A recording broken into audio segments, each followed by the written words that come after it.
3. Buenos días, profesor. El día de hoy vamos a presentar nuestro laboratorio de la medición de pi. Los integrantes son Dana Soto, Alejandra Ramírez y yo, Matías Iturra.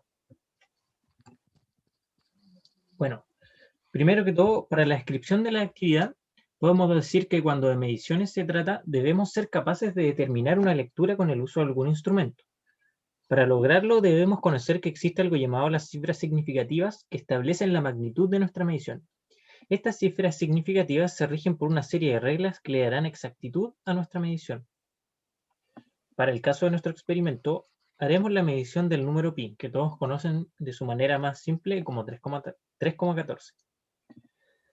¿Y cómo vamos a hacer esto? Utilizando 6 cilindros o discos con dimensiones similares, de los cuales vamos a medir perímetro y diámetro. Hecho esto, procedemos a calcular el valor de pi experimental, lo que nos abrirá paso a determinar lo que son el error porcentual, el error estándar y el error simple. Luego, en base a estos datos, haremos un análisis y sacaremos conclusiones. Conceptos claves. Las cifras significativas son las que se obtienen de una medición, pero no son todos los números del valor devuelto por esta medición. Para saber cuáles son en un valor específico, se tienen ciertas reglas. Lo importante de estas cifras significativas en el tratamiento de datos experimentales es que estas ayudan a identificar un margen de error en las mediciones. El redondeo utiliza estas cifras como valores referenciales y a su vez esta aproximación ayuda a obtener un resultado más exacto. Respecto al cálculo de errores, estos nos arrojan la precisión de nuestro cálculo en el cual en todo momento se aplican las reglas de las cifras significativas y las del redondeo. Un ejemplo de esto puede ser que las cifras significativas no aumentan al someterse a una operación matemática, caso en el cual se aplica el redondeo. A su vez, las normas de las cifras significativas y el redondeo se combinan para aplicarse en operatorias matemáticas, como puede ser el dividir o sumar un número decimal. El error. También es sabido que al realizar una medición se logra una exactitud en el valor arrojado que no es compartida por la última de sus cifras significativas, ya que ésta está sujeta a un error. El error se puede causar ya sea porque el instrumento no está graduado en la unidad más mínima que se necesita o por error humano. Los errores a utilizar serán el error porcentual, el error estándar y error simple. Estos son los 6 cilindros utilizados por cada estudiante para obtener los resultados en las siguientes tablas. En las tablas podemos ver los resultados del estudiante 1. En la siguiente diapositiva podemos ver las tablas del estudiante 2. Y en la siguiente diapositiva podemos ver los resultados del estudiante 3.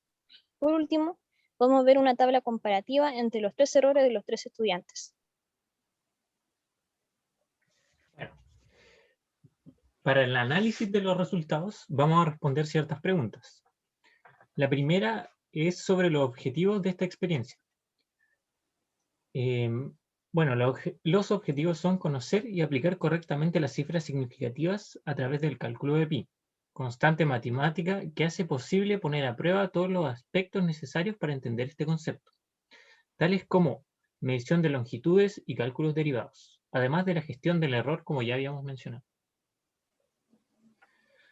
A partir de los cálculos que hemos realizado en la parte 2A, podemos decir que nuestras mediciones son precisas, ya que los resultados demuestran que los datos no están muy dispersos y son más de confianza.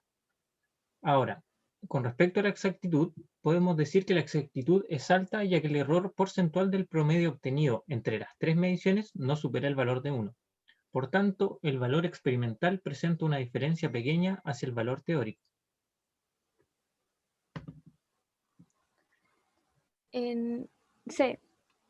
Respecto a lo realizado en la parte 2B, relacionado al error estándar, podemos concluir que las mediciones sí son precisas, ya que el error estándar es un valor que cuantifica cuánto se apartan los valores de la medida de la población. Por tanto, al ver que los valores no superan el 1, en estos 3 casos, que son el 0.143, el 0.05 y el 0.066, concluimos que la precisión es alta. Respecto a la exactitud, podemos decir que aunque distan entre sí, los valores no son muy elevados, ni siquiera superan el 0.0, siendo tan pequeños que sí son exactas. En cuanto al error simple, en la pregunta 2C, las medidas no parecen ser precisas, ya que el rango de diferencia que hay entre los datos utilizados para encontrar el error es bastante grande. Además, los resultados de los estudiantes distan mucho entre sí, lo que no ocurre con el resto de los errores.